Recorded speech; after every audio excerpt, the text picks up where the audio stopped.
Midwestern United States. Winter, 1945. The war was over, but the air still carried the weight of it.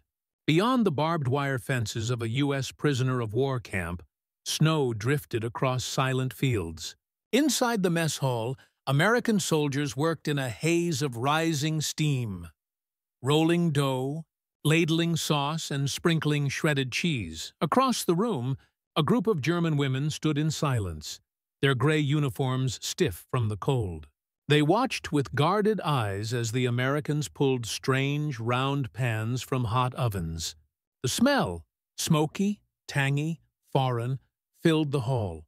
One woman whispered to another, "Das ist kein Essen, das ist Unsinn." To them, it looked alien, childish, even disgusting. Yet, as the soldiers smiled and invited them forward, something shifted. Hunger met curiosity, defeat met kindness, and in that small, smoky room, the first crack in their defiance began to show. By the spring of 1945, Europe was unrecognizable. Cities once alive with parades and propaganda now lay in silence, scarred by rubble and smoke. The Reich that promised 1,000 years had barely survived 12. Berlin was in ruins. Hitler was dead. Millions of German soldiers and civilians were surrendering across shattered front lines. Among the prisoners were not only men, but women, nurses, auxiliaries, clerks, and members of military support units who had followed the war's machinery until its final breath. Many of them were captured in the West by American and British forces as the Third Reich crumbled from within. The United States, already holding vast numbers of male POWs, began transporting selected groups of captives overseas. Between 1943 and 1946, more than 425,000 German prisoners would find themselves behind American fences, scattered across more than 600 camps in almost every U.S. state. For many, it was the first time they had left Europe. The journey across the Atlantic was both a relief and a humiliation. Relief, because captivity under the Americans was safer than under the Soviets. Humiliation, because the voyage symbolized total defeat. A voyage from empire to dependency. When the ships docked in Boston, New York, and New Orleans, prisoners were processed under military supervision and assigned to inland camps for agricultural or maintenance work. For female prisoners, the experience carried additional layers of uncertainty. They were rare, only a small fraction of total POWs, and were often placed in isolated compounds under heavy supervision. Life inside these camps was controlled, yet strangely orderly. Each morning, guards sounded the whistle. Prisoners formed ranks, completed work details, or cleaned the barracks. They earned small stipends, attended educational lectures, and, in some cases, were even allowed to read translated newspapers. But beneath the order lingered a quiet war of the mind. These women had lived years inside a propaganda bubble that painted Americans as decadent, greedy, and crude. Yet now they saw their captors offering warmth, structure, and, perhaps most unsettling, kindness. It was confusing. It was human. At night, the lights dimmed early. Conversations dropped to whispers in German. Some clung to anger, others to confusion, a few to cautious hope. Yet, no matter how routine life seemed, one feeling united them all: the sense of being strangers in a land they could neither understand nor trust. For the German women confined behind American fences, life in the camps soon revealed an entirely new battlefield. One not fought with weapons, but with habits, symbols, and taste. Every day brought small cultural collisions, the cadence of English speech, the unfamiliar ease of laughter among guards, and, most of all, the food. To many of the prisoners, American meals seemed strange, too soft, too rich, too unfamiliar. They came from a nation raised on rationing, on potatoes and dark bread, on the discipline of scarcity. Now, in the camp dining halls, they saw trays of bright canned fruit, fluffy white bread, and steaming meatloaf glazed with sauce. Some viewed it as an insult to the austerity they had been taught to revere. Others whispered that this was proof of American wastefulness, a culture that knew nothing of hardship. But beneath these judgments lay something deeper. Food had become the last frontier of pride. Even in captivity, what one ate or refused to eat could still mean control. Refusing an American dish was not merely about taste. It was about holding on to identity when everything else had been stripped away. Language barriers made the divide wider. Orders shouted in English sounded harsh. Jokes went unheard. Yet, over time, curiosity began to replace suspicion. The Americans were not monsters, as wartime radio had claimed. They were young men, often just a few years older than the prisoners themselves, trying to follow orders, trying to keep some decency in a world exhausted by war. In one Midwestern camp, the kitchen became a quiet experiment in this fragile coexistence. The cooks, mostly GIs from Italian and Polish immigrant families, had grown tired of serving the same military rations. On weekends, they improvised. One of them, Private Anthony Russo from Brooklyn, had learned to make something his mother baked in a coal oven back home. A flat bread with tomato, cheese, and oil. He called it pizza. When he proposed serving it to the German women, the guards laughed. The prisoners, hearing the word, frowned. To them, the idea of hot bread covered in tomato and melted cheese sounded wrong, almost insulting. Still, curiosity lingered. The cooks prepared the dough, the ovens glowed, and soon a sharp, smoky aroma drifted beyond the mess hall. No one realized it yet, but that smell, foreign, warm, and oddly inviting, would become the unlikely bridge between two worlds still healing from war. The human angle. For the German women in captivity, defeat was not just political, it was personal. The uniforms they once wore, the oaths they once swore, now carried no meaning. Pride, which had been armor through years of war, now felt like a burden.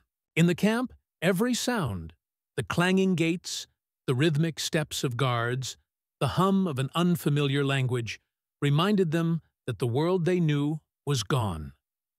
Cultural shock crept in quietly. They watched their captors laugh easily, share cigarettes, and listen to swing music on small radios.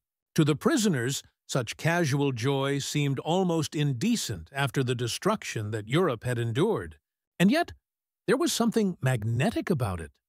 The normalcy, the calm, the rhythm of a world untouched by total ruin. For the first time, they were living inside the very culture they had been taught to despise. For many of these women, dignity meant control. Control over their behavior, their posture, even their appetite. Refusing food became a form of resistance. Eating American meals without complaint felt, to some, like surrendering the last piece of who they were. The culinary angle. What they didn't know was that the dish they were about to reject, pizza, was itself an immigrant story, born of hardship and hope. In the 1940s, pizza was not yet the global symbol it would become. It was a working-class meal found in the Italian neighborhoods of New York, Chicago, and Philadelphia. Simple, cheap, and filling. During the war, returning soldiers who had been stationed in Italy brought back a taste for it. By 1945, pizzerias were spreading quietly across America, mostly run by first-generation Italian immigrants who had seen both worlds, Europe's ruins and America's abundance. For them, pizza was a link between the old world and the new. In the camp kitchen, the U.S. cooks were mostly sons of immigrants themselves, Italians, Poles, Irish, men who understood what it meant to come from somewhere else. To them, food wasn't just nourishment, it was identity, memory, and pride. And when Private Russo decided to make pizza for the German prisoners, it wasn't an act of arrogance. It was an unspoken message. This is our culture. This is who we are. The psychological angle. But on the other side of the wire, the Germans carried a different psychology. One built on fear, indoctrination, and exhaustion. Years of propaganda had painted the Allies as destroyers, their food as poison, their morals as corrupt. Even after capture, these mental walls held strong. Many of the women had lost families, homes, and futures. The uniform, now stripped of authority, offered no comfort. In that fragile state, even a meal could trigger suspicion. Was this food safe? Was it a trick? Or worse, a test of loyalty? Some kept to themselves, eating only the plainest parts of what was served. Others whispered prayers before each meal, unsure of what to trust. The smell of tomato sauce and melted cheese, unfamiliar and sharp, only deepened their unease. And yet, beneath the fear, the human instinct for curiosity and comfort still flickered. Hunger is a quiet equalizer. It softens pride. It tests walls. And in the days before the pizza was served, those invisible walls had already begun to crack. Not from force, but from fatigue. The American perspective. For the young U.S. soldiers assigned to guard and feed the prisoners, the war felt both far away and strangely unfinished. Many were barely in their 20s. Men who had fought across Europe, seen friends buried overseas, and now found themselves ladling soup to former enemies. Their orders were clear: maintain discipline, prevent escape, and follow the Geneva Convention. Yet beneath that structure, humanity slipped through the cracks. Some soldiers pitied the German women. They looked fragile, worn down, too young to carry such bitterness. Others felt resentment, the memory of fallen comrades too fresh to forgive. But when Private Russo and his fellow cooks decided to make pizza, it wasn't about forgiveness. It was about normalcy, a chance to create something that reminded them of home. To the Americans, sharing food wasn't political. It was instinctive. They knew that for a few moments, inside the mess hall, they could be something other than guards and prisoners. They could be people, divided by language, but joined by hunger. Moral angle, kindness in wartime captivity, is rarely straightforward. To some, it looks like weakness. To others, it's strategy. But in the POW camps of post-war America, small acts of decency began to erode the propaganda that had shaped both sides. When an American offered bread or a cigarette to a German prisoner, it wasn't written in any manual. It was a human decision, made in quiet defiance of hatred. In this camp, the pizza became more than food. It became a moral experiment. Would hospitality be seen as compassion or humiliation? Would the prisoners accept it as peace or reject it as pride? The answer, as it turned out, would depend not on the taste, but on the courage to see the other side as human. Every kindness risked misunderstanding. But for the Americans, it was worth the chance. They had seen what cruelty had built in Europe, and what kindness might rebuild afterward. Historical insight. The POW camps across the United States became, in their own way, laboratories for reconciliation.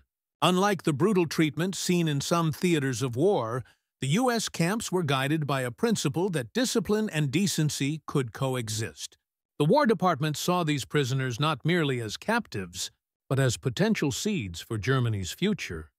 Men and women who might return home with a different view of America. Many historians would later argue that this approach planted the earliest roots of post-war German-American friendship. Letters smuggled home by repatriated POWs spoke of fair treatment, good food, and respect.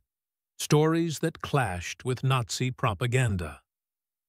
Inside the small Midwestern camp, that broader vision condensed into a single moment. A handful of American cooks deciding to share a piece of their culture with the very people they had once fought. As the ovens warmed and the dough rose, anticipation spread quietly among both sides. The German women, suspicious yet intrigued, gathered near the doorway. The Americans exchanged glances, half amused, half anxious. No one knew how this gesture would end. But when the first trays of steaming pizza emerged from the ovens, hissing with melted cheese and rich tomato, The air itself seemed to pause. The moment of truth had come, when hunger, pride, and history would meet on a single plate. It happened on a gray afternoon, one of those still, windless days when the sky felt heavy and low. The guards' boots crunched over frost as they carried supplies into the mess hall: sacks of flour, tins of tomatoes, blocks of cheese. Inside, the air was thick with the scent of yeast and burning coal. The American cooks moved with quiet focus, rolling, stretching, and shaping dough across metal tables. Private Anthony Russo, sleeves rolled up, dusted flour from his hands and smiled. "If they hate it," he joked to another cook, "that just means there's more for us." The others laughed softly, but beneath the humor was tension. The Germans had refused American food before. Today might be no different. Outside the kitchen, the German women stood in line, waiting for the midday meal. Some looked cold, others looked defiant. They spoke in low tones, their eyes fixed on the steaming trays emerging from the kitchen. The smell was strange, sour and sweet, with a burnt edge. When the first tray reached the serving counter, the room filled with whispers. The Americans sliced the round pies into uneven triangles, the cheese stretching in thin white threads. It was nothing like the food the prisoners knew: no potatoes, no broth, no bread they could name. One woman muttered, "What is that? It smells odd." Another shook her head. "Typical Americans. They can't even make real bread." Yet hunger spoke louder than pride. When the plates were placed before them, most hesitated. Some laughed, covering their discomfort. A few pushed the food aside entirely. But one, a tall woman with sharp features and tired eyes, tore off a small piece, almost in defiance of her own hesitation. She chewed slowly, expecting to grimace. Instead, she paused. The taste, smoky tomato, soft bread, melted cheese, was unlike anything she'd eaten. Her face softened slightly, confusion mixing with something unspoken. Another woman, noticing her reaction, tried it too. A faint smile crept across her face. Soon, curiosity began to ripple through the room. One by one, the others followed. The Americans watched in silence. Some pretended not to care. Others leaned forward, quietly amused. The sound of forks scraping. Plates filled the air, small, fragile, but unmistakably human. For the first time in months, the camp's mess hall didn't sound like a prison. It sounded like a place where people were simply eating together. And as the ovens continued to roar, the smell of pizza, foreign, warm, and impossible to ignore, wrapped around the room like a truce no one had spoken aloud. At first, the silence lingered, cautious, uncertain, the kind that fills a room where no one knows what to feel. The German women chewed quietly, exchanging wary glances. A few tried to hide their reactions, unwilling to show approval. But the transformation had already begun. What started as hesitation slowly shifted into murmurs of surprise. "This isn't bad," one whispered. Another nodded, almost reluctantly. The sound of quiet laughter broke through from the far end of the table, the kind of laugh born not from humor, but from disbelief. The Americans noticed. Private Russo grinned, pretending not to watch as he wiped his hands on a towel. "They're eating it," one guard muttered, as if afraid the moment might dissolve if he spoke too loudly. Minutes passed, plates emptied. Some women went back for seconds, offering polite nods toward the serving line. It was a small gesture, but inside that camp, a world built on division and mistrust, it felt monumental. Then, something remarkable happened. One of the prisoners, the same woman who had first tasted the slice, approached the counter. She didn't speak English, but she managed a soft "Danke." The American cook froze for a moment, then smiled. "You're welcome," he replied quietly. No one clapped. No music played, but a quiet warmth filled the hall, a kind of peace that neither side had known in years. What the Germans began to understand in that moment was simple. This wasn't propaganda. There were no cameras, no officers watching. It wasn't a performance meant to shame or convert them. It was just food, shared without condition. A gesture of humanity offered to those who had, only months before, been enemies. The emotional weight of it lingered long after the meal ended. The guards found themselves speaking more softly that evening. The women, back in their barracks, spoke not of defiance, but of surprise, that Americans, the supposed barbarians, had cooked for them like family. From that day, the atmosphere of the camp changed in quiet, visible ways. The mealtime lines became less tense. Conversations began, clumsy but genuine. The guards noticed fewer arguments, fewer refusals. Even laughter, hesitant, human laughter, began to return. The pizza had not erased the past. It could not undo years of war or the pain of loss. But it had done something equally powerful.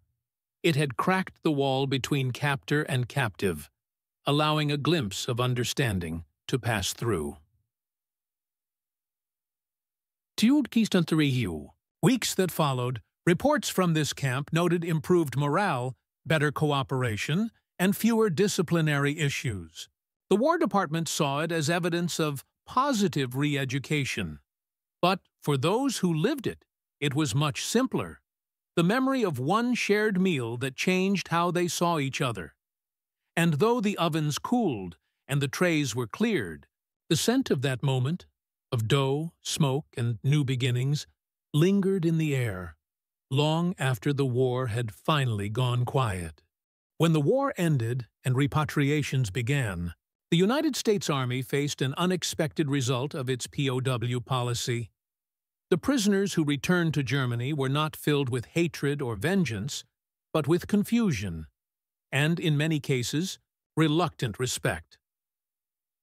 Official U.S. Army Psychological Warfare Division reports noted that morale in American-run POW camps was consistently higher than in those run elsewhere. Inspections by the International Red Cross confirmed that German prisoners were treated in accordance with, and often beyond, Geneva Convention standards. They were given books, classes, and even organized recreation.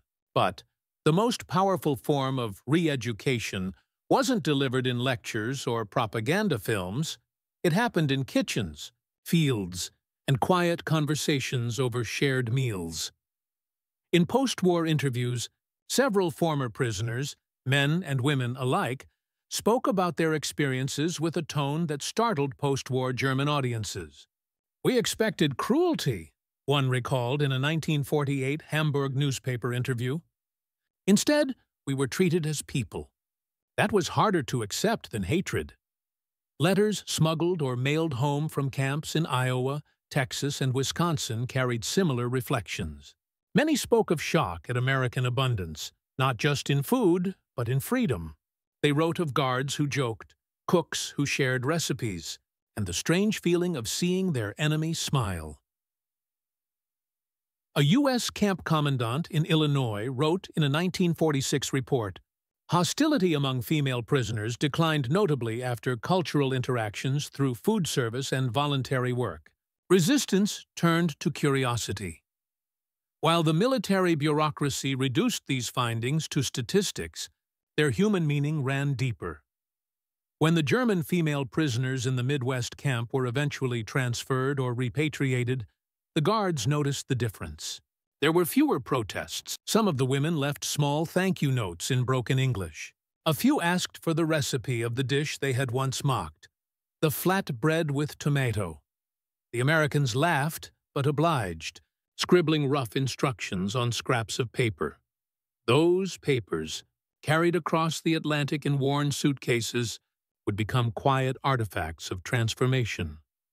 Proof that even in captivity, humanity could outlast ideology.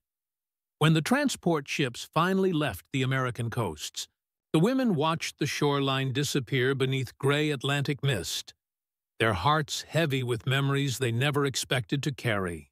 They had arrived in America as enemies, but they were leaving with a taste they could not forget, a flavor that had come to symbolize something far larger than food. Back in a shattered Germany, the streets were lined with ruins, ration cards, and silence. Yet amid the hunger and loss, the returning prisoners carried something intangible, a glimpse of compassion from the other side. They spoke softly of those Americans, of meals shared without suspicion, of laughter that had broken through walls stronger than barbed wire. Some villagers didn't believe them. How could the enemy have been kind? But the stories spread. Years later, many of those same women became mothers, teachers, nurses, and they taught their children that not every uniform meant cruelty. One former prisoner wrote in a 1953 diary entry found decades later, "The Americans did not win me with words, but with warmth. I will never forget that red bread with cheese that smelled of smoke and hope." By the mid-1950s, as Germany rebuilt itself under the Marshall Plan, American culture seeped into daily life. Jeans, jazz, Coca-Cola, and eventually pizza. In bombed-out cities like Hamburg and Frankfurt, the first American-style pizzerias appeared, often started by returning POWs or immigrants who had seen the dish overseas. For many Germans, pizza became not just food, but a symbol of a new era, of openness, reconstruction, and the strange fusion of two former enemies' cultures.